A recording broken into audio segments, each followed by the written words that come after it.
अस्सलाम वालेकुम, मैं हूं अब्दुल कुद्दूस बेग। आज की वीडियो उन तमाम स्टूडेंट्स के लिए बहुत ही इंपॉर्टेंट है जिन्होंने लिथुआनिया का टेम्पररी रेजिडेंस परमिट रिसीव कर लिया है और वो तैयारी कर रहे हैं, पैकिंग कर रहे हैं लिथुआनिया आने की। तो आज की वीडियो में हम उन तमाम चीज़ों को डिस्कस करेंगे जो आपने लिथुआनिया अपने साथ लेकर आनी है। तो स्टार्ट करते हैं आज की वीडियो। सबसे पहले उन तमाम स्टूडेंट्स को जिनका पॉजिटिव डिसीजन आ गया है और उन्होंने अपना रेजिडेंस परमिट लिथुआनिया का रिसीव कर लिया है, मेरी तरफ से बहुत ज़्यादा कॉन्ग्रेचुलेशंस। और जो स्टूडेंट्स अभी तक अपने डिसीजन का वेट कर रहे हैं या पिकअप का वेट कर रहे हैं, तो अल्लाह पे यकीन रखें, इंशाल्लाह आपको भी बहुत जल्द गुड न्यूज़ आएगी और आप भी बहुत जल्द लिथुआनिया पहुंचने की अपनी प्रेपरेशन या तैयारी शुरू करेंगे। वीडियो स्टार्ट करने से पहले मैं आपको बताता चलूं कि जब आप पाकिस्तान में मौजूद हैं, क्योंकि मेरा ताल्लुक भी पाकिस्तान लाहौर से है, तो जब स्टूडेंट्स पैकिंग कर रहे होते हैं, तैयारी कर रहे होते हैं, तो सबसे पहली जो चीज़ आपने अपने माइंड में रखनी है, आप कितना लगेज लेकर आ रहे हैं। आपने जो टिकट करवाई है या जो टिकट करवानी है, उसमें कोशिश कीजिएगा कि जो मैक्सिमम ऑप्शन है लगेज की, अराउंड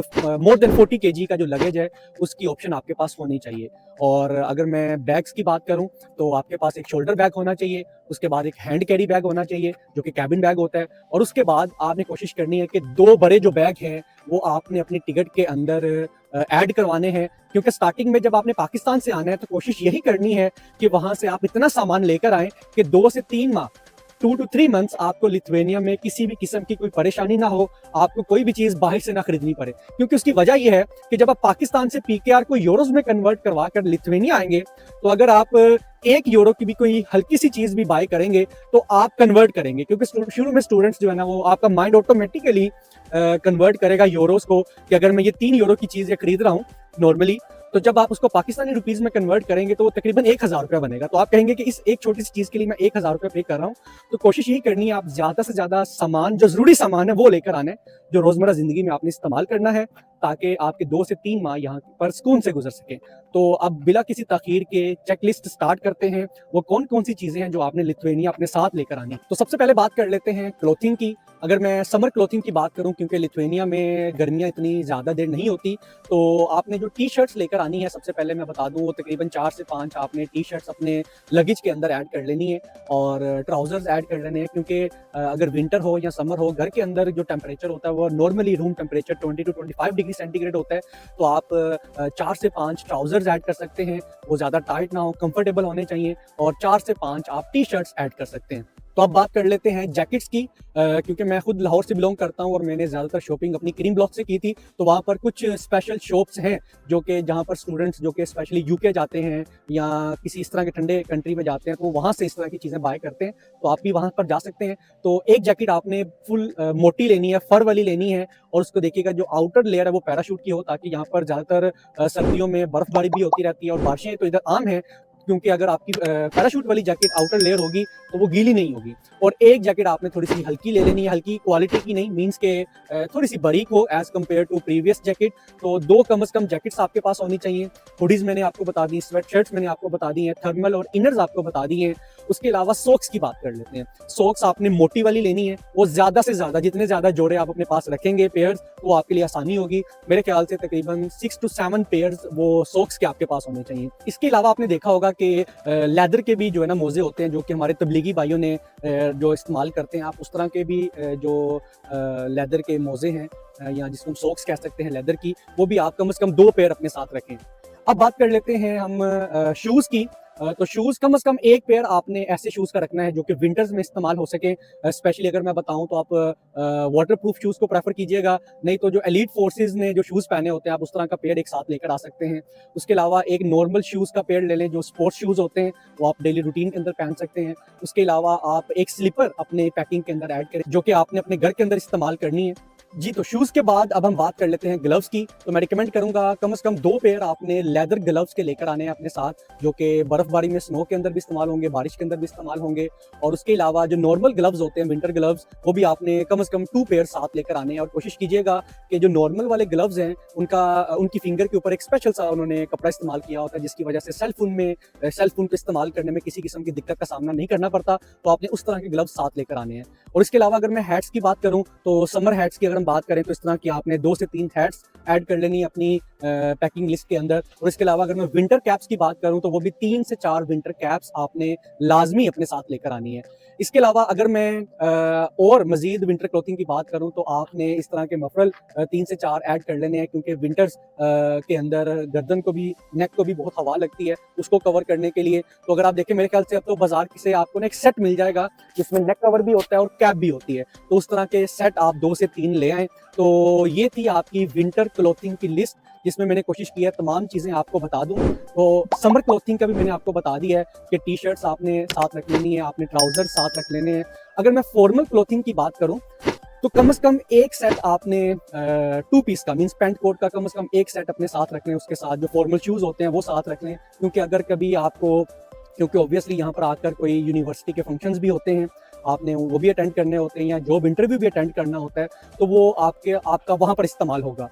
इसके अलावा अगर मैं शलवार कमीज की बात करूं तो नो डाउट हम एक यूरोपियन कंट्री के अंदर हैं, लेकिन बीइंग अ मुस्लिम हमने जुमा भी अदा करना होता है और हमने यहाँ पर ईद भी बाज़ औक़ात यहाँ पर स्पेंड करनी पड़ जाती है, मनाना पड़ जाती है। तो उसके लिए मेरे ख्याल से 3 से 4 शलवार कमीज काफ़ी हैं।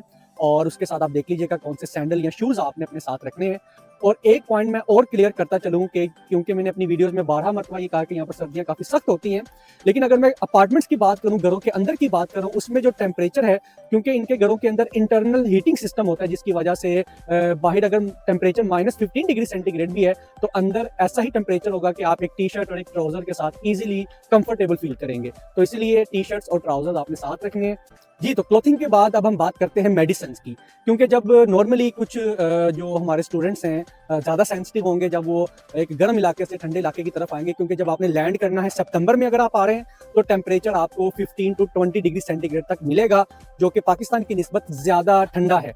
तो आपको फ्लू हो सकता है, आपको फटीग की वजह से टेम्परेचर हो सकता है, तो आप किसी भी डॉक्टर से, जो भी एक ट्रैवलिंग के लिए मेडिसिन नेसेसरी होती हैं, उसमें आप समझ लें फ्लू के लिए गला खराब अगर आपका हो जाता है, कफिंग के लिए अगर आपको खांसी लग जाती है, टेम्परेचर के लिए स्टमक पेन हो जाती है, किसी को अगर दांत में दर्द रहता है, कान में दर्द रहता है, तो ये जो नेसेसरी मेडिसिन हैं ये आपने अपनी पैकिंग लिस्ट के अंदर जरूर शामिल करनी है। और इसके अलावा अगर मैं मजीद मेडिसिन की बात करूं तो आपने विटामिन डी के कैप्सूल जरूर लेकर आने हैं, क्योंकि विंटर्स के अंदर यहाँ पर सूरज की रोशनी बहुत कम ही एक्सपीरियंस करने को मिलती है, तो इसलिए आपको विटामिन की कमी हो सकती है। तो विटामिन डी के कैप्सूल आपने अपने साथ जरूर लेकर आने हैं। और जो भी मेडिसिन आप बाय करेंगे तो उसकी एक्सपायरी आपने जरूर देखनी है। कम से कम जो एक्सपायरी है वो तकरीबन 6 मंथ से ज़्यादा की होनी चाहिए, ताकि ये ना हो कि आप पैसे खर्च करके आप मेडिसिन लेकर आएँ और 3-4 महीने बाद जब आपको किसी इमरजेंसी में मेडिसिन की ज़रूरत पड़े तो वो मेडिसिन एक्सपायर ना हो चुकी हो। जी, तो अभी तक हमने क्लोथिंग की बात कर ली है और मेडिसिन की बात की है, तो थर्ड पॉइंट पर हम देखते हैं कि कौन कौन सी एक्सेसरीज या इलेक्ट्रॉनिक्स की चीज़ें आपने अपने साथ लेकर आनी है। तो सबसे पहले मैं आपको रिकमेंड करूंगा आपने कम से कम 2 सेलफोन साथ लेकर आने हैं, क्योंकि स्टार्टिंग में जो स्टूडेंट्स आते हैं वो आते साथ ही डिलीवरी का काम स्टार्ट करते हैं। तो एक मोबाइल सेलफोन आपके पास पर्सनल यूज़ के लिए होना चाहिए और दूसरा सेलफोन जिसकी रैम अच्छी हो, जो लैग ना करे, हैंग ना होता हो, वो आपने अपने डिलीवरी के काम के लिए इस्तेमाल करना है। और उसके साथ आपने वाटरप्रूफ जो बाइसिकल मोबाइल कवर होता है, स्टैंड होता है, वो आपने साथ लेकर आना है। 3 से 4 आपने डाटा केबल्स लेकर आनी है साथ, क्योंकि जब बारिश में आप काम करेंगे या सेलफोन यूज़ करेंगे, चार्जिंग इस्तेमाल करेंगे तो डाटा केबल आपकी डैमेज भी हो सकती है। उसके अलावा आपने एक पावर बैंक लेकर आना है, 10,000 mAh का या 20,000 mAh का आप साथ कैरी कर सकते हैं। और इसके अलावा अगर मैं इलेक्ट्रॉनिक्स की अशिया की बात करूं तो आपके पास अडाप्टर होगा सेलफोन का, वो आपने साथ कैरी कर लेना, लेकिन उसके साथ आपने एक एक्स्ट्रा शू, कम से कम 2 शू आपने साथ लेकर आने राउंड वाले, क्योंकि पाकिस्तान में आपने देखा होगा जो मेल फीमेल शू होते हैं वो 2 टांगों वाले, वो या तो रेक्टेंगुलर शेप के होते हैं या स्क्वायर शेप के होते हैं, लेकिन यहाँ पर जितने भी आपको स्विच मिलेंगे घरों के अंदर, अपार्टमेंट्स के अंदर, यहाँ तक कि यूनिवर्सिटी के अंदर, उनकी शेप राउंड होगी, तो राउंड शू आपने लाजमी लेकर आने हैं।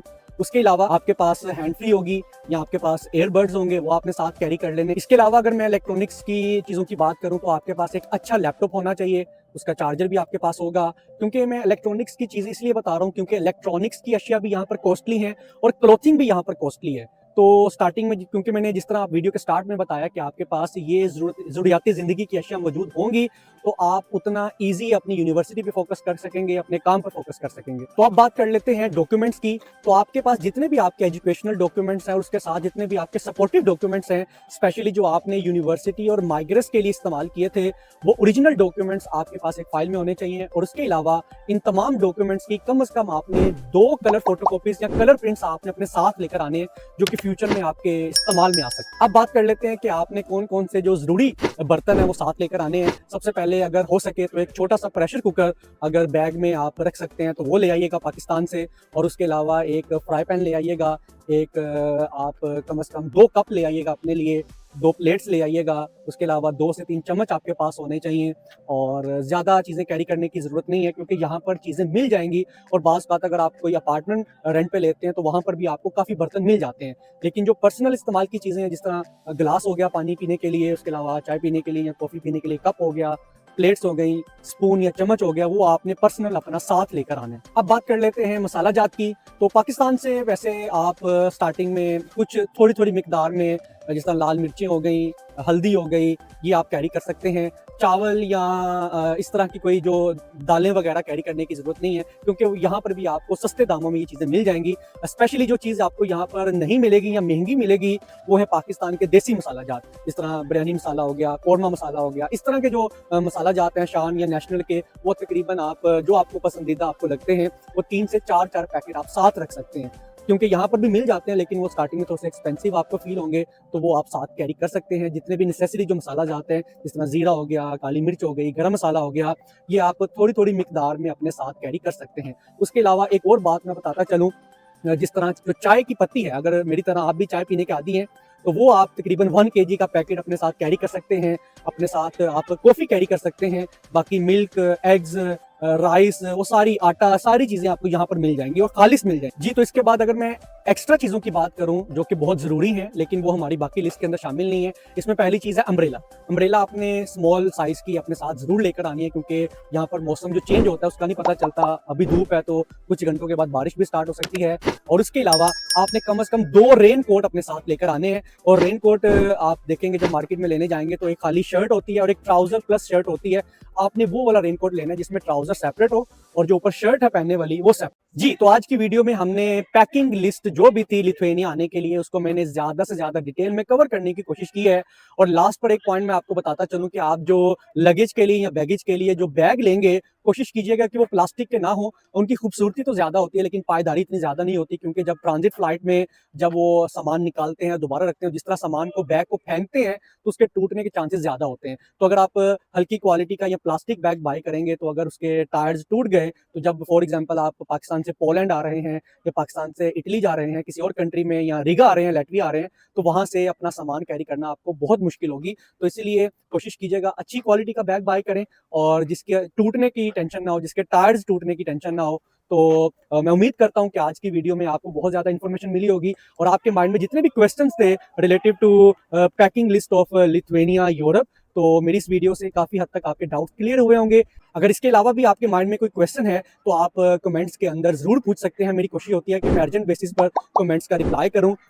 वीडियो पसंद आई हो तो इसको लाइक करें, चैनल में न्यू है तो इसको सब्सक्राइब करें। अपना ख्याल रखें, मिलते हैं किसी इंटरेस्टिंग वीडियो के साथ। अल्लाह हाफिज।